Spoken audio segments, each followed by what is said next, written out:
Thank you, Alex, and of course we encourage everybody to write to their MPs. We sometimes have MPs say, no one's written to me, why is this an issue?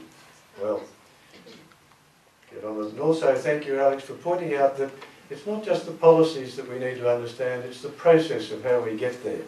And we're very grateful to you for taking on the responsibility of talking to your colleagues here and organising some kind of structural process which will advance our cause. Well, it's traditional to say our next speaker needs no introduction. This is the star of stage, screen and television, Tracey Spicer. She began in radio, I've looked up the bio, moved on to TV, worked as a national presenter, Network 10 and more recently Sky News Australia. She's a regular columnist with the Daily Telegraph, bless her, and The Punch, and lots of other places as well. We love her deeply because she's an ambassador for Dying with Dignity. I don't know if you're all that familiar with the ambassadors, but Tracey is far and away one of the more spectacular and active ones, and we're really appreciative of that. She's also involved closely in lots of other worthy causes. She's patron of the Cancer Council here in New South Wales. She supports World Vision and the World Wildlife Fund and lots of other good things. I'd like you to welcome Tracey Spicer.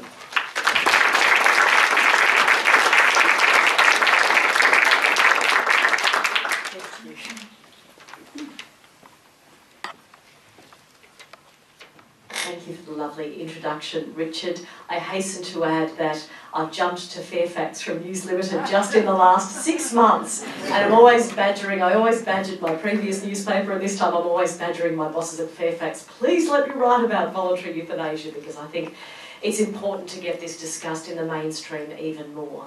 I'd like to begin by thanking everyone in this room for all the incredible work that you're doing on this issue, and Alex for talking about how important it is to broaden this discussion and to ask politicians, you know, what is the sticking point? I think that's such a powerful point. I know you all do such incredible work, but speaking from the perspective of someone in the media, I think we need to keep getting this issue out there, because the more issues are talked about, the more politicians will listen. And I see Alex furiously nodding his head, so that's tremendous.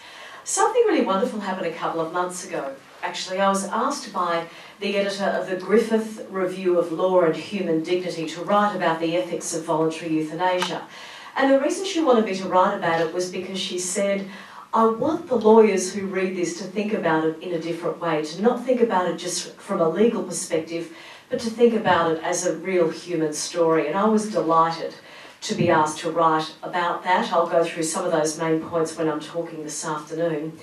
I think everyone in this room would agree that it is inarguably the greatest human right to choose whether to live or die. I personally, I'm a bleeding heart like Alex. I tend to jump on a lot of left-wing issues, but I can think of nothing greater as a human rights issue than the right of each individual to live or die. But those who think they know better rob us of this right. Experts in politics, philosophy, the law, or those who choose to impose their moral code on others fail to see that none of this matters when you hear the soul-searing screams of someone that you love. It was 3 a.m. on the 25th of October 1999. My beloved mother, who'd given me life, was desperate to end hers. It was 7 months to the day that she was diagnosed with pancreatic cancer and given just 7 months to live. According to a well-meaning friend, that time was a gift. You should treasure it, Trace, she said. It's a gift. If that's a gift, I want a refund. It's clearly faulty. The once brave, bold and beautiful woman was reduced to the sum of her failing body parts.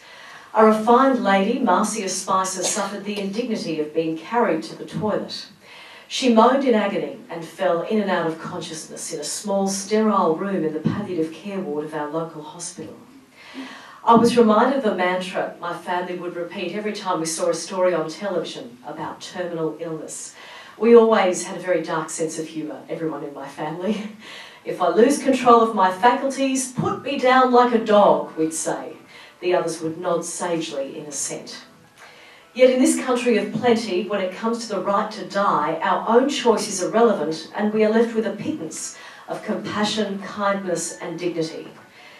In June of this year, Australian legal scholar and philosopher Professor John Finnis gave a public lecture arguing that the complete prohibition of international killing is, quote, the cornerstone of a civil, safe and functional society. And I quote, benign as euthanasia's present authors and promoters doubtless generally are, such a classification would create in our society a new structure of radical inequality with much resulting injustice and a gravely damaging impact on the common good. But this has clearly not been the case in jurisdictions where euthanasia has been legalised. As you would all know, in the Netherlands since 2001, there's been no increase in the number of people dying from euthanasia or assisted suicide. It just makes it legal, more sensible, less painful. 8 years after laws were enacted in Belgium, a 2010 survey found those who died from euthanasia compared with other causes were mostly younger male cancer patients, and in almost all cases they were experiencing unbearable physical suffering. Euthanasia for non-terminal patients was extremely rare. In the American state of Oregon, as you'd know, one of 4 American states that's legalised euthanasia, approximately 1 death in every 500 annually is the result of physician-assisted dying.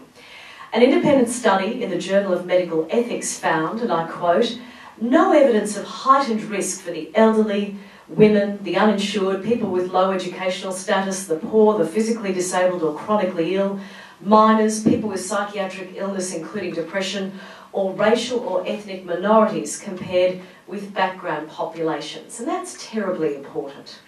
Unlike the perception, there is no disproportion between the requests for physician-assisted dying in jurisdictions like the Netherlands and Oregon based on socio-economic factors like age, race, gender, insurance status or education. So this does not support the idea that physician-assisted dying places those in so-called vulnerable groups more at risk. In each of these jurisdictions, contrary to what Professor Finnis said, the laws are civil, safe, functioning and to the benefit of the common good. Professor Finnis's prohibition is as successful as society's other attempts with alcohol and smoking in the way that it forces otherwise law-abiding citizens to act outside the system. For example, in desperation to help my mother, my sister Susie and I, who are pretty straight-laced, talked about going to Brisbane's red light district and scoring heroin, just to help put Mum out of her misery. I know I'm not alone here. Shortly after I published my Women of Letters speech about voluntary euthanasia, a letter to my mother apologising for not being able to put her out of her misery, I received a letter from a 25-year-old man whose grandfather was dying of bone cancer. Ben lived on a sheep property in country New South Wales with his grandfather after his parents had sadly passed away. And this is what he wrote. My granddad was in so much pain he'd shrunk to barely a skeleton, and he kept saying, just shoot me, boy, just shoot me. So I did, but the first bullet didn't kill him, so I had to shoot him again. It was effing terrible, inhumane. Ben felt that he had no other choice, and it got me thinking, when I received his correspondence, how many other Bens are out there living in anguish for the decisions that they have been forced to make? How many failed attempts have left people maimed? And how many times will this happen before we change the law? There have been more than 30 attempts, as you would know, to change the law since the Howard government overturned the Northern Territory's Rights of the Terminally Ill Act back in '97. Earlier this year, as Alex mentioned, the bill was introduced in the New South Wales Upper House by the wonderful Kate Fairman. The bill's hope was to allow the terminally ill to maintain the capacity to request an assisted death, and it was defeated 23-13. A colleague of Fairman's, the Greens MP Jamie Parker, is continuing to campaign in the lower house, and a similar bid failed in the South Australian Parliament in 2010, the third since 2003. I was interested in doing my research in the number of times this had been attempted.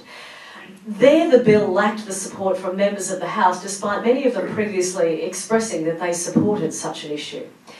Then, of course, we all know about the Tasmanian Parliament, which had even greater safeguards, that bill, than those overseas. We thought, Alex touched on this before, having the support of the Premier. I spoke to Marshall Perrin about this before the Tasmanian vote, and he too thought this had a tremendous chance because it had the explicit support of the Premier. Some of those safeguards included a requirement that the person is terminally ill, the involvement of 2 or more doctors, and multiple checks to ensure the patient is making the decision voluntarily. Such safeguards would have protected against any potential abuse of the law. A lot of people, when they talk about opposing voluntary euthanasia, bring up the name Philip Nitschke, the founder of Exit International. He has been criticised for publicising details of his euthanasia machine to groups of elderly people threatened with prosecution. Following a 2013 workshop, the AMA's WA branch president, Richard Chung, said he was strongly opposed to it because, quote, any machine that can help you kill yourself can be abused, misused and maliciously used. And I guess technically that's correct, which is why I think we need laws that include the medical profession rather than exclude them, and have safeguards and checks and balances. The American activist Jack Kevorkian faced similar criticism for allegedly administering lethal medication without a second opinion. 60% of the patients who committed suicide with his help were not terminally ill, and at least 13 had not complained of pain.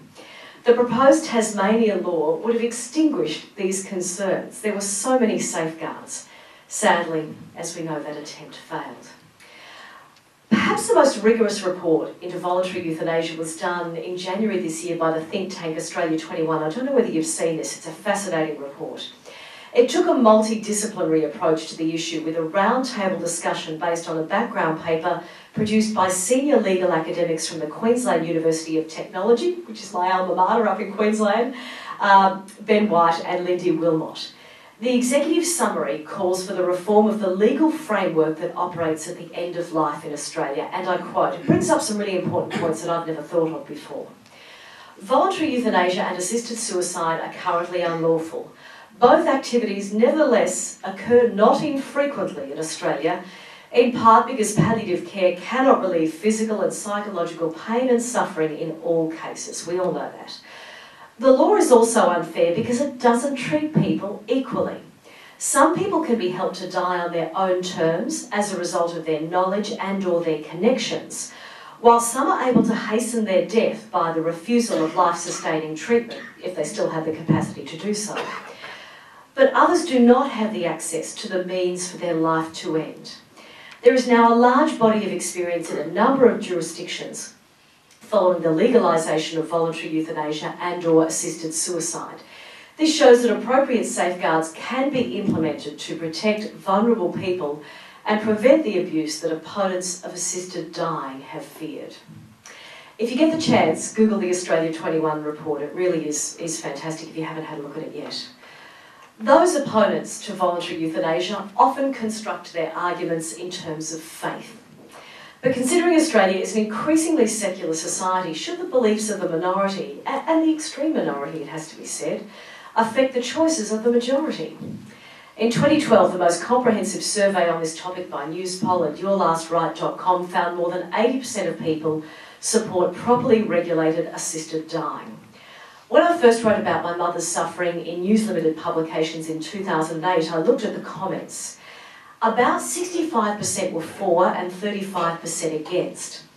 After I wrote about it in Fairfax just this year, it was about 90% for and 10% against. So when you think about that, we've come an awful long way. That's only about 5 years difference.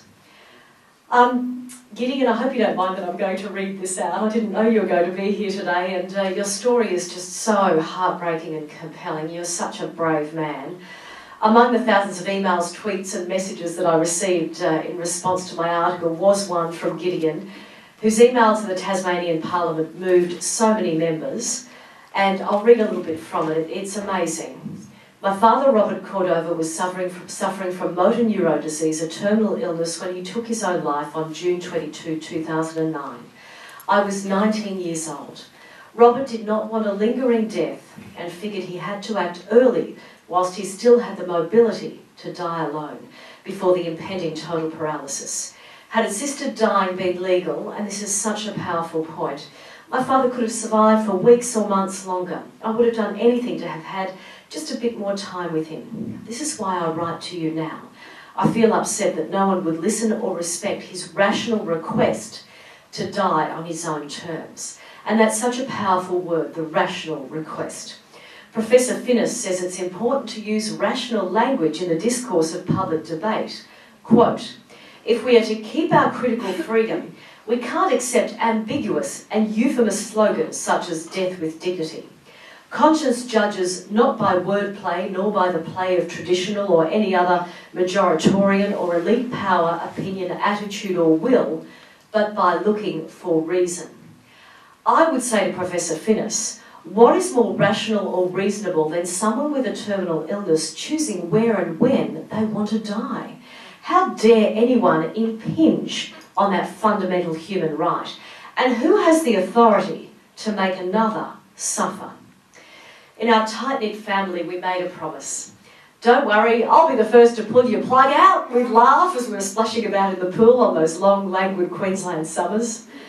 But when the time came, there was no plug to pull out. There was no method to boost the morphine. There was no doctor to whom we could give a wink or a nod. Mercy went missing. The nurses were kind, patting us on the back and saying, there, it won't be much longer now." And it made me wonder, how long is too long? Is there a mathematical equation for this? I've heard 3 shrieks, 5 hollers and 1 "please kill me now." Is that enough, nurse? So we decided to do it for ourselves. My sister stood there all night pressing that bloody red morphine button to flood Mum's body with the drug. The next day she showed me the bruise on her thumb and declared, "I know I could go to jail, but I just don't care." Her bravery was for naught. The morphine button, as a lot of them do, we found, had a self-limiter. Mum kept breathing and writhing and screaming. And so at 3 a.m. I got up from my recliner chair and I lifted the pillow that I had wedged behind my back. I told Mum I loved her and I lowered the pillow over her face. It hovered there for what seemed like an eternity, but in the end I couldn't do it. I was weak, a coward, not my mother's daughter. Mum died hours later of natural causes. But it wasn't all's well that ends well. In the end it was wrong because she had no rights, no control over her very existence, which is why my family campaigns for voluntary euthanasia. With our changing demographics, stories like Gideon's, like Ben's and like mine will become increasingly common. Our legal framework will prove to be inadequate as more otherwise law-abiding citizens are faced with an invidious decision, a decision that should rightly lie in the hands of the patients themselves. Thank you so much for listening and thank you for all your work on this important issue.